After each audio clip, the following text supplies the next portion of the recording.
Convertíos, dice el Señor, porque está cerca el reino de los cielos. Recordemos, hermanos, bienvenidos todos, bienvenidos. Recordemos, esta semana desde el lunes iniciamos estos temas de evangelización. El lunes meditamos sobre mi polvo y mi fragilidad. El martes del Hosana al crucifícalo. Ayer miércoles, he aquí el pan de la justicia. Hoy, en este día, el tema titulado que su sangre caiga sobre nosotros y sobre nuestros hijos. El lema que nos envuelve en esta semana y que guía nuestros temas, el lema es: he oído el clamor de mi pueblo, dijo Yahvé Dios a Moisés. He oído el clamor de mi pueblo. Y en este jueves, hermosa mañana, qué bueno que estemos aquí para compartirles este tema con mucha alegría. Pues que su sangre caiga sobre nosotros y sobre nuestros hijos. ¿Qué es lo que pretendo con esto? Pues proponerles que reflexionemos a la luz de la pasión del Señor, la responsabilidad que tenemos como cristianos ante el pecado para fomentar la reconstrucción del tejido social de nuestros pueblos. Les invito para que hagamos una breve oración al inicio de nuestro tema, invocando la acción de Dios sobre nosotros, ustedes que escuchan y un servidor que en este momento hablo. En el nombre del Padre, y del Hijo, y del Espíritu Santo. Pueden ir diciendo a voz alta o con su pensamiento: enséñame, Señor, cómo tener compasión con los que sufren, con los pobres, los ciegos, los cojos, los leprosos.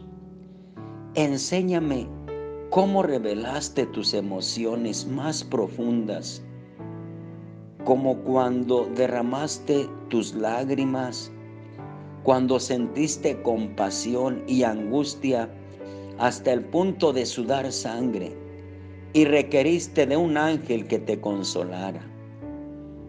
Más que nada, Señor, quiero aprender cómo soportaste el extremo dolor de la cruz y el abandono de tu Padre. Amén. Santa María, Virgen, la Virgen Nuestra Señora de Acaguato, ruega por nosotros en el nombre del Padre, y del Hijo, y del Espíritu Santo. Amén. Qué bueno que estamos aquí una vez más con este hermoso tema, cuarto tema, que su sangre caiga sobre nosotros y sobre nuestros hijos. Hermanos, casi un año hace de la visita a nuestra diócesis del entonces nuncio apostólico Franco Coppola, a esta tan golpeada diócesis por la violencia de Apatzingán. Desde hace más de 10 años, las luchas entre cárteles por el territorio se han disparado. En alguna parte de mi diócesis, más a veces en otra, haciendo de varias poblaciones auténticos escenarios de sangrienta guerra. Pienso en Aguililla, Cualcomán, Chinicuila, Buenavista, El Aguaje, tantos pueblos. A propósito del Aguaje, saludo a todos mis hermanos del Aguaje. Hace 2 semanas estuve yendo todos los días a compartir presencialmente con ustedes estos temas de ejercicios. Un saludo y una bendición para todos. Les recuerdo, como a todos los fieles de mi diócesis, les llevo en mi corazón. Hermanos, esta situación de que les hablo me parece como una ley selvática, que se ha apoderado de gran parte, no solo de mi diócesis, sino del estado de Michoacán y de muchos otros lugares de nuestro país. No podemos negar la realidad que a ojos vistos todos tenemos. ¿Cómo no pensar en esta situación de este estado que en lo que va de este mes, de este año, menos de 3 meses, es el estado que muestra más muertes violentas, más muertes a mano armada? Es el estado que más, cerca de 300 muertes en lo que va de este año en 3 meses. Pero en muchos otros lugares de nuestro país, el Estado de Derecho desde hace tiempo ha sido vencido. Bien lo decía mi antecesor, don Miguel Patiño. En aquel tiempo hablaba solo del Estado de Michoacán, un Estado de Derecho fallido. Hoy podemos decirlo de gran parte de los estados de nuestro país. Estados de derecho fallidos. El Estado de Derecho ha sido vencido y en muchos casos, desde luego, el Estado se convierte o así aparenta como aliado de ciertos grupos. Es triste haber escuchado ayer la noticia que algunos diputados de la bancada de Morena, diputados federales, otros del PRD, han manifestado su solidaridad, su amistad y apoyo a nuestros hermanos de Rusia, sobre todo en esa lucha injusta contra Ucrania. Esto es fomentar más muerte, apoyar a los que están haciendo la guerra, es aumentar más muertes. Tristemente, los diputados representan a un pueblo. Este pueblo mexicano no es para la guerra, es para la fraternidad. Yo espero que nuestros diputados sepan cumplir su misión y palpar el pulso de nuestra gente. México no quiere la guerra con nadie. Las familias se encuentran en la zozobra de lo que acontecerá cada día. Puede que les pidan, algunos grupos les pidan cuota, puede que pierdan un ser querido a causa de una enfermedad y ante la imposibilidad de un traslado a un hospital cercano. Pueden padecer hambre por la escasez de alimento y de productos básicos, o aquí en concreto en Apatzingán y sus alrededores, porque no les permiten cortar limón más que 2 veces al día, y esto unas cuantas horas de madrugada y por la mañana, 2 veces al día. Veo a mis hermanos, muchos con necesidades, porque quieren trabajar y les prohíben trabajar y obtener el sustento honesto con el sudor de su frente. Hermanos, pues quienes están y estamos aquí pueden perderlo todo, hasta la vida, de un momento a otro. Según información oficial, cerramos el año 2021 en este estado de Michoacán con 2016 homicidios dolosos, lo cual ubica al estado el año pasado en el 4º lugar entre las entidades más violentas a nivel nacional. Pero este año 2022 vamos en la punta. El crimen, la muerte ronda. El gobernador de Michoacán, el señor Alfredo Ramírez Bedoya, ha afirmado en reiteradas ocasiones que el 80% de estos asesinatos están relacionados con la venta de drogas, mientras que el titular de la Fiscalía General del Estado, señor Adrián López Solís, ha asegurado que el 90% o el 95% de los homicidios registrados en nuestra entidad están vinculados con la delincuencia organizada.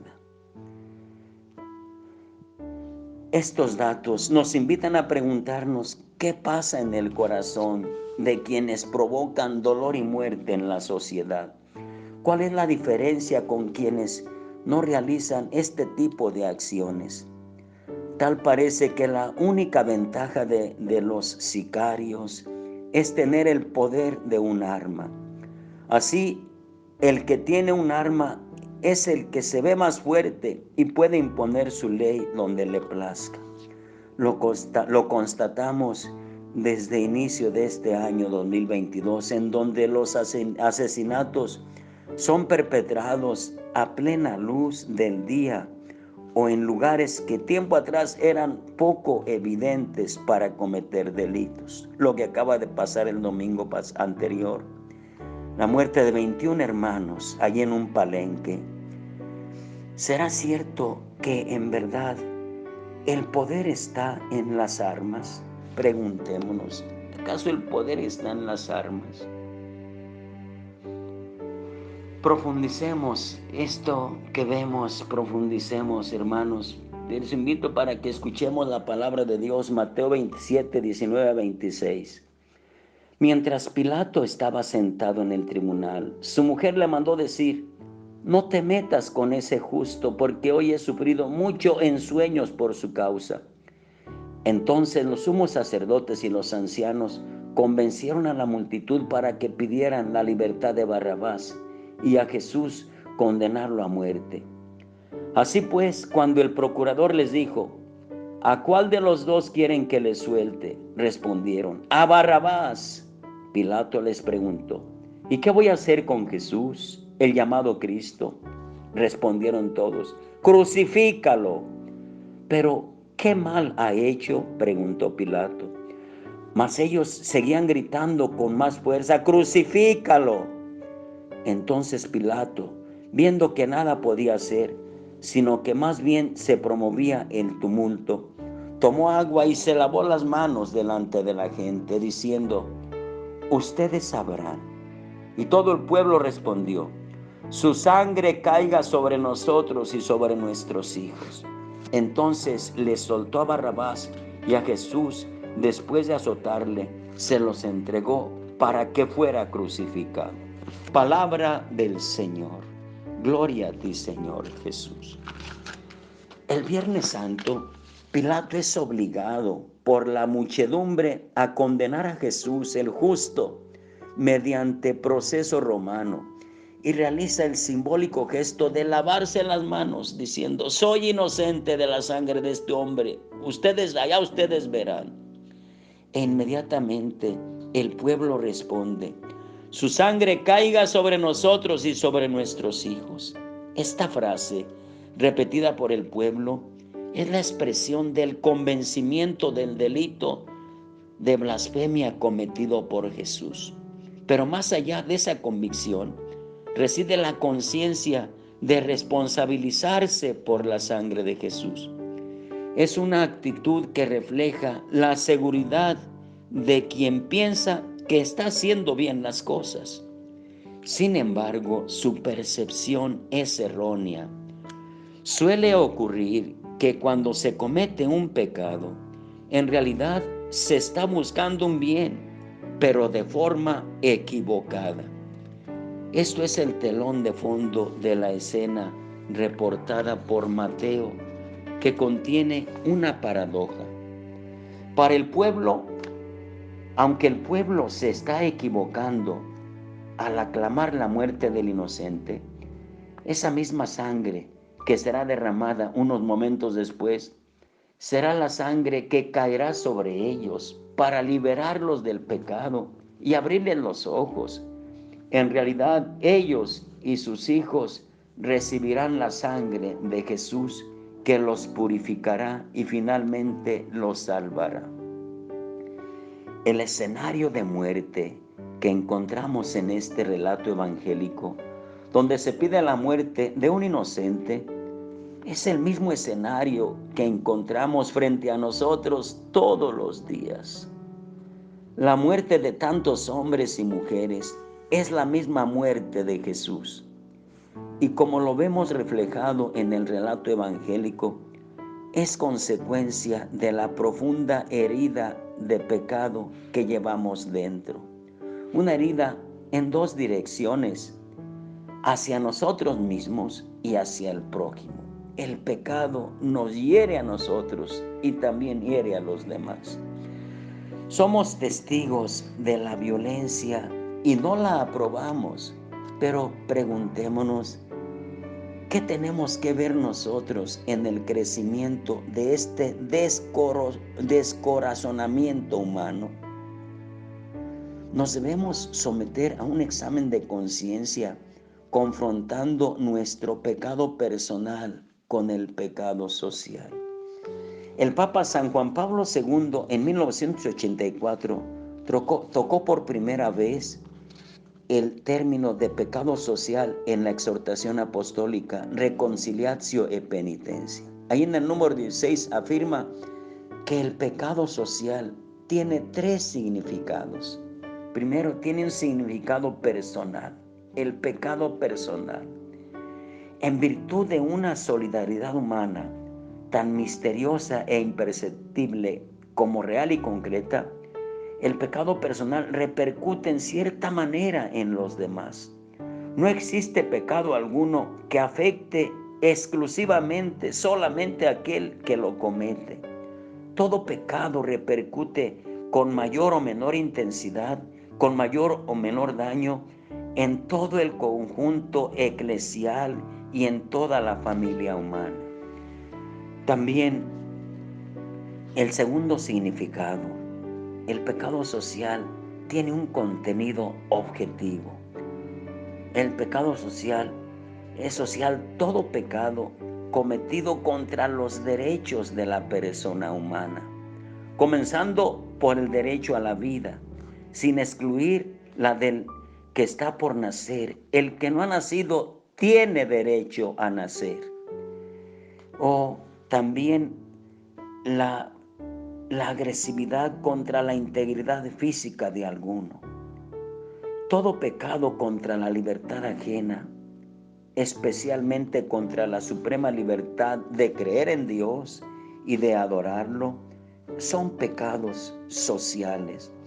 Todo pecado contra la dignidad y el honor del prójimo es social. Todo pecado contra el bien común y sus exigencias dentro del amplio panorama de los derechos y deberes de los ciudadanos.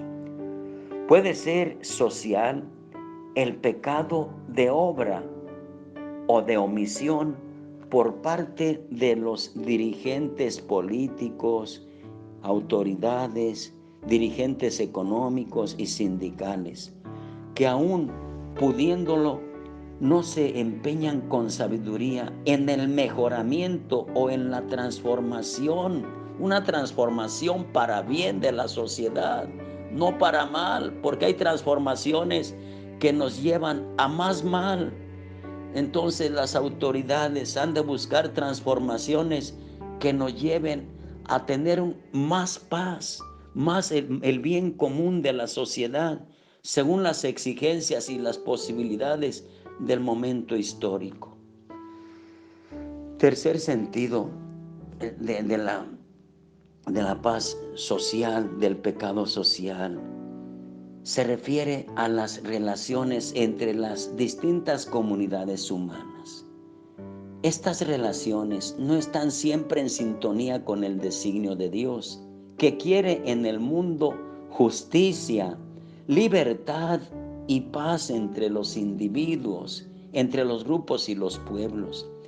Así, la lucha de clases, cualquiera que sea su responsable o a veces quien la erige en sistema, es un mal social. la lucha de clases o el poner a unos contra otros, a una clase social contra otra. Es un pecado social cuando alguien intenta dividir al pueblo para vencer, para adquirir más poder. Es un pecado social el dividir al pueblo. Los cristianos de hoy somos conscientes de que en poca o en gran medida hemos contribuido a la expansión del pecado social. Cada vez que nos quedamos callados ante situaciones de injusticia o cuando no nos alarma ni espantan los levantones o los asesinatos diarios, estamos adormeciendo nuestra conciencia pensando que estas cosas ya son normales y no son normales. Los crímenes, por más que no son normales. O cuando fomentamos un ambiente en el que preferimos lo malo a lo bello. Por ejemplo, cuando escuchamos música que denigra a la mujer o música que admira las acciones de un narcotraficante, o cuando consumimos series o programas de entretenimiento que normalizan la violencia y la muerte como un juego donde no importan los medios sino los fines para lograr riqueza, prestigio, respeto, placer. Evitemos hacernos cristianos pasivos ante todo lo que contribuye a la narcocultura o a la cultura de la anticultura de la violencia. Tenemos los creyentes la gran tarea de educar a las nuevas generaciones en el discernimiento de lo que la estructura de pecado y el pecado social, del que también nosotros, como la multitud que aclama contra Jesús, somos parte. El pecado de la multitud enardecida contra Jesús es un pecado social, es un pecado social. Como es un pecado social los crímenes de grupos de hermanos, de individuales, los asaltos, los levantones, es un pecado social, fruto del rechazo individual y colectivo a la persona. Desde luego, Jesús fue rechazado, fue llevado a la cruz sacrificado, porque la colectividad, animada por los líderes religiosos de aquel pueblo, gritaban su muerte, crucifícalo, opuestos a la persona y a la misión de Jesús. Sin embargo, como la misma teología del Evangelio de Mateo nos lo afirma, de ese mismo clamor ha surgido la gracia para ser salvados, porque la sangre que derrama Jesús crea una verdadera continuidad a manera de hilo rojo que une la última cena con el episodio donde Judas regresa el dinero por el que lo entregó. Y desde luego pasa por el proceso romano, la invocación del pueblo, como se ha mencionado arriba, hasta llegar con la sangre emanada del costado de Cristo. Jesús cumple las Escrituras y su sacrificio realiza también el sacrificio de comunión. La frase, que su sangre caiga sobre nosotros, evoca un rito semejante a aquel del Kippur, la fiesta de la expiación en Israel, o aquel previsto en Éxodo 24:3, durante el cual, antes de la aspersión con la sangre, se expresaba 2 veces la respuesta del pueblo: haremos todas las cosas que el Señor nos ha dicho. Hermanos, la aspersión de la sangre trae salvación y protección, no maldición ni muerte. La aspersión de la sangre de Jesús nos trae salvación. La sangre de Jesús salva a todos y sobre todo al pueblo del cual Él proviene. Jesús no murió solo por los gentiles, sino por toda la humanidad.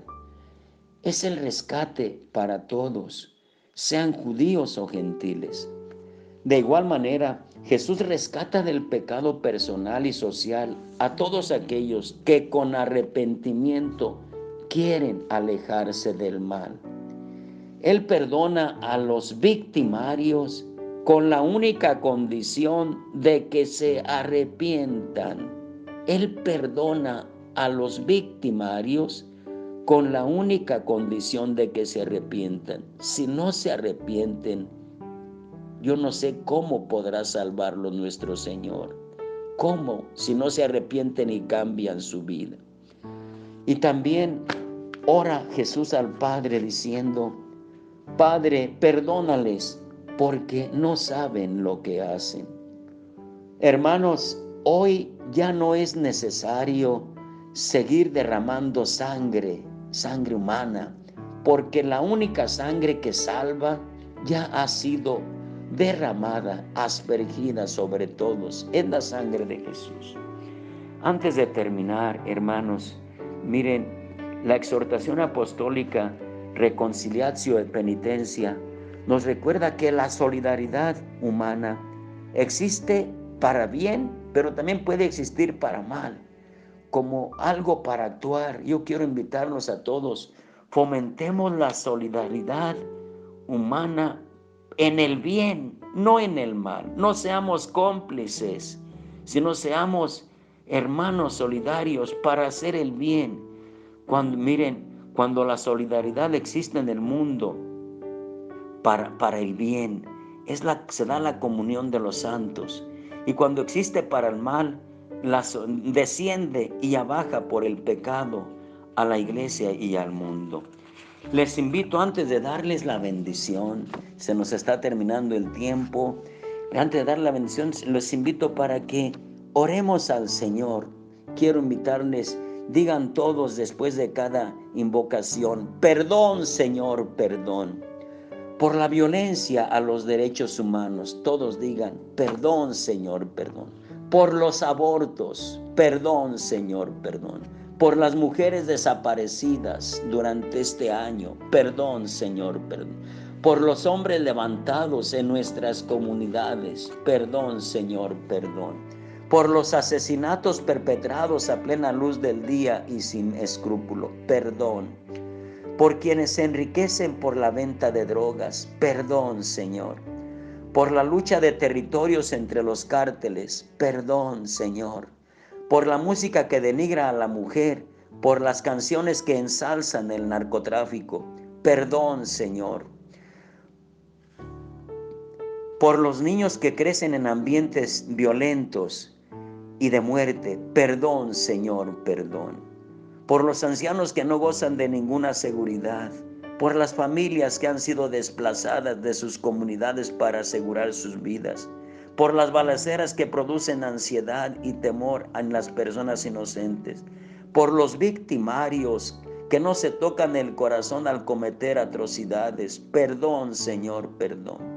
Por la búsqueda desenfrenada de dinero y de poder ilícitamente, por los secuestradores y por quienes se dedican a la extorsión, por los delitos sexuales cometidos contra menores o indefensos, por nuestro silencio que aprueba el ambiente de violencia que se vive, perdón, Señor, perdón. Ahora demos gracias a Dios con lo siguiente: por los que tienen hambre y sed de justicia, digan: te damos gracias, Señor.